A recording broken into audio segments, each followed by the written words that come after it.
Hey guys, how are you tonight? It is a beautiful evening in the low 80s, mid 80s in Florida. I'm taking a walk out in the woods, kind of scavenging for some goodies, and stopped here in this little spot to watch the sunset. Take a load of this.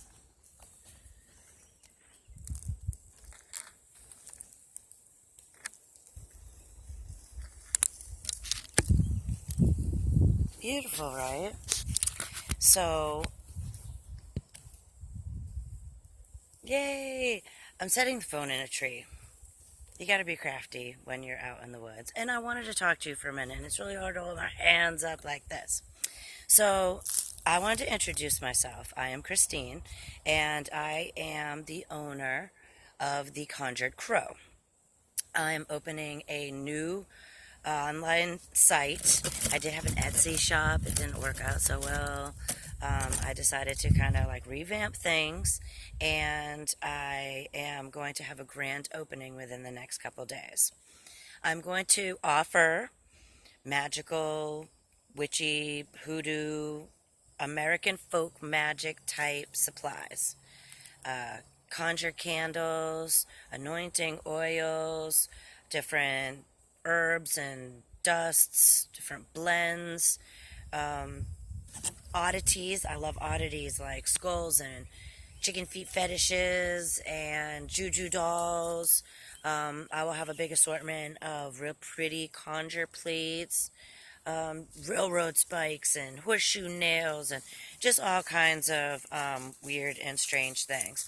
I'm located in the swamps, mid-Florida, um, where I am lucky enough to have a lot of the same natural things growing here that a lot of the southern root workers and hoodooists had. So I'm lucky in that sense. Um, so I'm really gearing towards beginners. I have a lot of magical and witch friends, but they're not so much into hoodoo or American folk magic. And the magical community is so vast and so big that there are so many words that, like vocab words that I call umbrella words. They really have a very vast and open meaning, and a lot of people are um, just confused. Even magical people, other witches, are confused about some terms. And so basically, I wanted to talk to you real quick about what is hoodoo, what is American folk magic, am I actually interested in it, and is it for me? I'm going to start with a very simple, open explanation. Hoodoo.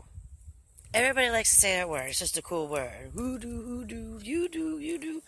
Hoodoo. Very, very large umbrella word. There are very many kinds of hoodoo. American folk magic, it is another term that there are different kinds of it. They're just vast terminologies. Um, Basically, what you need to know is that they are not a religion, they are a practice. Every person, no matter what your background, your ethnicity, no matter what your religion is, no matter what your belief system, no matter what gods you believe in, you can practice hoodoo. It is primarily candle magic. Now, I know that's not true. There's a lot more to it. But to start off and to really get a good basis of hoodoo and to practice a lot of American folk magic, you're going to start with candles. And people are like, oh my God, like the words again, like spells and all that. A spell or conjure or any of that is basically just a wish or a prayer. People don't have any problem with the word prayer. You can go on social media and be like, yo, I need a prayer. Um, Shout out to me because I lost my keys today. Please pray for my sanity. But if you say, oh, hey, does anybody have a spell for me to locate my keys? People are like, wait a minute, WTF, what? No. So it's the same exact thing. Um, Catholics use a lot of candles and vigil candles and prayer candles and 7 day um, candles that they use for a specific intent. They are praying for a specific reason. They light this candle to a specific saint, and it goes for 7 days, and their intent and their prayer and their wish goes out into the atmosphere.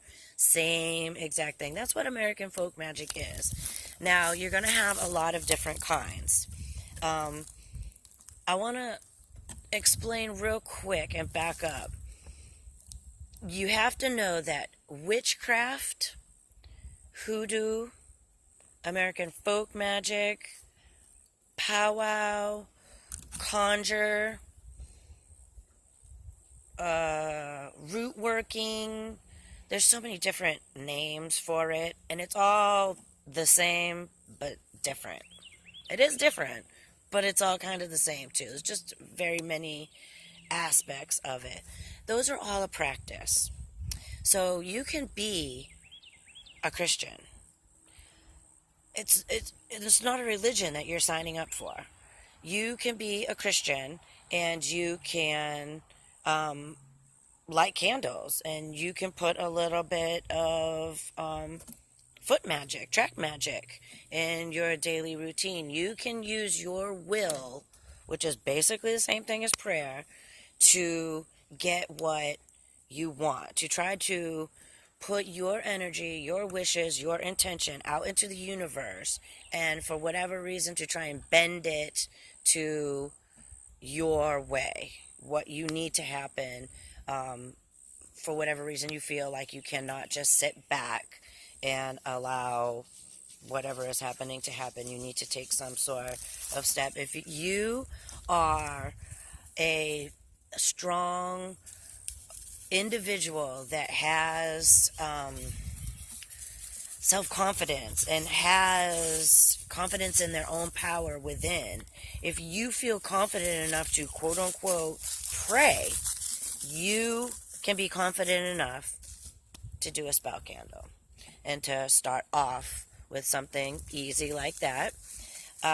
Again, I'm going to be making a lot of these pre-made items, and I'm going to be making these little videos where I am going to be basically putting explicit directions on what it is, how I made it, what's in it, blah, blah, blah, for what reasons, and how you go about using it if you get it back to your home, how you put your intention in it, and what you do to it. But I really wanted to let a lot of people know that you don't have to change your religion.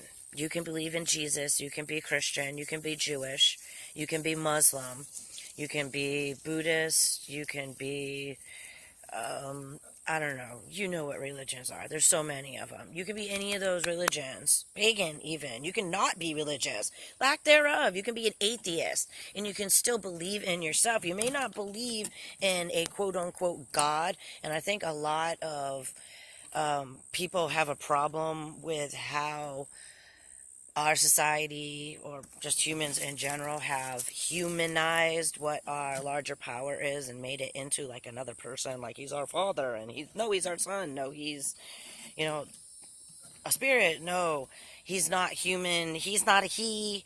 It's just an energy, and a lot of people don't know how to describe that, and they don't know how to think about that, and they don't know how to express to others that they're not positive, that they're not 100% in their heart sure what their religious beliefs are. So it doesn't matter what you are, what background you come from. You have a lot of misconception. You hear the word hoodoo, and I'm going to teach you about hoodoo. People automatically now, the word voodoo is ding, ding, ding, ding in your head. Oh no, I can't do that. That's dark. That's evil. La, la, la, la, la. Again, another misconception. Hoodoo and voodoo are not the same. Voodoo is a religion. It is an African religion that is basically brought to the South and largely Louisiana, let's just say New Orleans, for an example, is a famous, famous voodoo town. That is the town that is famous for voodoo. And most of what is practiced in New Orleans is not even true voodoo. It is New Orleans hoodoo, which is kind of a cross between the both. It's not even it's only one aspect of hoodoo itself. New Orleans hoodoo has a lot of different cultures mixed up in one little practice. You have the African slaves that had been shipped over, that they're bringing different from the Caribbean and maybe from South America, and they're bringing all these people. The Europeans are bringing them to their establishments. And in New Orleans, just for an example, it was the French. So it was French occupied, and they were bringing these slaves in, and so obviously the Europeans are thinking that these people are they're not even humans, they're just animals, and that whatever they're doing, their weird little fetishes and their dancing and the drums and all that around the fire, I'm sure that scared the bejesus out of them. And so they had to convert everybody, because that's what wasps do. The European white people have to try and make everybody believe the way that they do, and if you don't, then we'll kill you. It's kind of how religious things have gone for very, very many moons in the past. But if they wanted to stay alive, these people were now stolen from their homes. They were taken to a new place. They were forced to change religions and to now become Christians.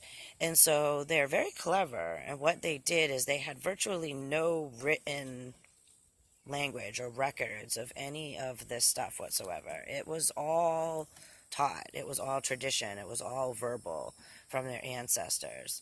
And it kind of morphed and twisted to where some of their gods are now basically like substituted for a specific Catholic saint, because the French were Catholic. So you could take a Catholic saint and you could have a novena candle and you could pray to this Catholic saint and all this, and it appeared to the Europeans that you were a good, devout Christian slave person, when in all reality the little offerings that were around it, to anybody who, the untrained eye, they didn't really understand what those things were, but to these people, they were offerings to their original voodoo gods.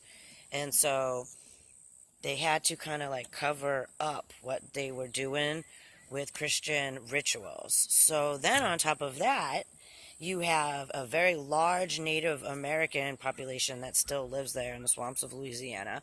So they come in and they learn a lot of the native herbs and plants and medicinal things from the natives.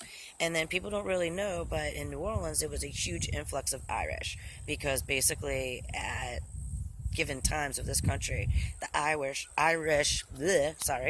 were just as hated, and they weren't accepted by the other Europeans, and so there's a big influx of them there too. So then you've got all the Celtic magic and folklore that was all mixed in. So Louisiana, New Orleans, voodoo, hoodoo is something all on its own.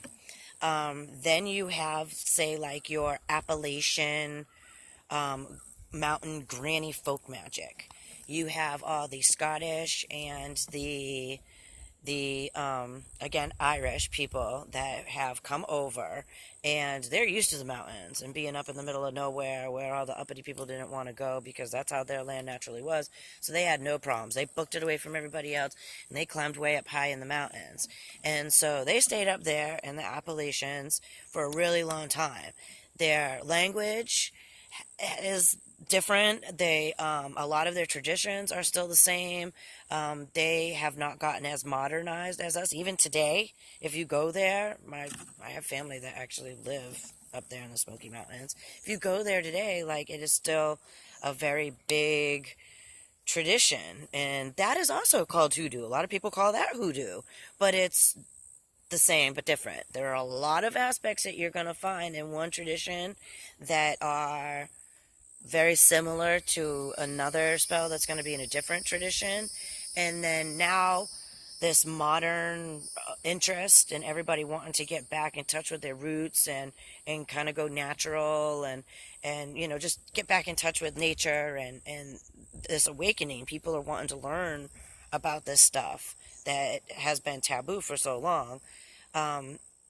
They're with the internet, and everybody's mixing it all together, and it's all called hoodoo. A lot of it modernized is now getting twisted up. But whatever branch, these items, the spells, the rituals, the whatever it is that you're doing, they work, and they've worked for thousands of years, or people wouldn't keep doing it to this day.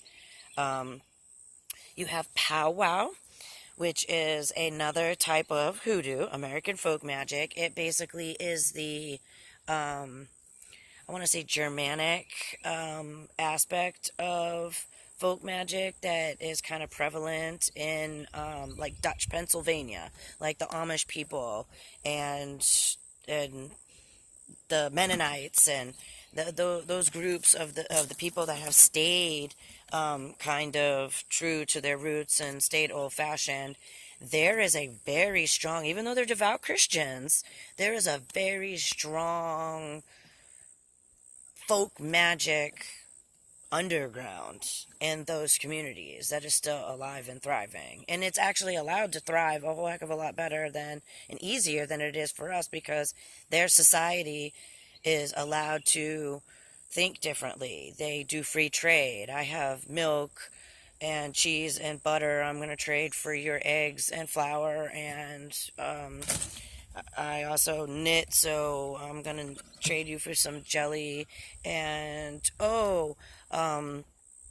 I want to buy a new buggy for my horse next week for Jimmy's birthday. Can I get a spell fast money candle, conjure candle from you? Sure, if you give me some of that pecan pie that you made last week. That's how they live, and it's natural for them to be that way. For us, not so much. We have to go online and buy and sell and open shops, and it's really not easy. And I know, because I'm going through it right now. It's not easy. It's hard. Not only do you have to make your product and have confidence in your own product enough to where you've obviously made enough of these and done enough of yourself, and also done them for other people, friends, family, just random customers that need certain things. And you have to know that your product is good enough. Then you have to figure out how to mass produce your product. Then you have to package your product. Then you have to figure out how to market your product. You have to figure out how to get people to pay for and want to even know that you exist. Pay for your product, get the product, then you have to ship the product. It's really not easy. It's hard. That's why I'm out right now in the middle of the woods alone, just walking around. I was actually collecting up some resurrection fern that I am going to share in a separate video with you guys a little bit later on. My dogs have, like, completely disappeared. They're out here somewhere. I don't know where. Mullet! Ruby! Come on! I can hear something in the woods, so they're not far. But I know I tend to ramble on, and this me videoing myself and talking thing is a little strange to me, especially seeing how it's like I'm literally in the middle of the woods right now with my dogs. My phone is in a tree. I'm standing next to the tree and talking to it. So, like, whatever little sprites or fairies or woodland creatures that are out here right now, they're looking at me like, what the hell is this crazy chick doing? But, anyways, I hope that I shed a little bit of light. I hope that I at least sparked your interest enough to where you're willing to join my group on Facebook, which is facebook.com/groups American Folk Magic. I hope to really be able to go over all aspects of that and everybody be able to talk and be a big community. And it's only been open like a week, and I literally already have like 500 people in there, so it's doing pretty well. Um, I also have theconjuredcrow.com, which is my website where I'm going to be. The shop is going to be located, and I'll be offering all of my products. And then the Facebook page, facebook.com/The Conjured Crow. And so you can like all those or friend me on Facebook, The Conjured Crow Christine. And I will do more of these videos. I will put a link up to my YouTube because I'm going to have to put these videos on YouTube. And I can't believe I've already been talking to the tree for 21 minutes now. But anyways, I hope everybody has a great night. I'm going to go ahead and gather up my dogs, and I'm going to walk my happy butt home with my little grocery bag full of random moss, and I even found a whole entire bee, like a whole bumblebee, just a whole bee. He was just sitting on a tree limb. So cool. I'm going to show all that stuff to you guys later. I gotta get my butt home because it's getting ready to get dark, and I have to go feed my family. I haven't cooked dinner yet. I'm out here talking to a tree. Bye, guys. I'll see you later.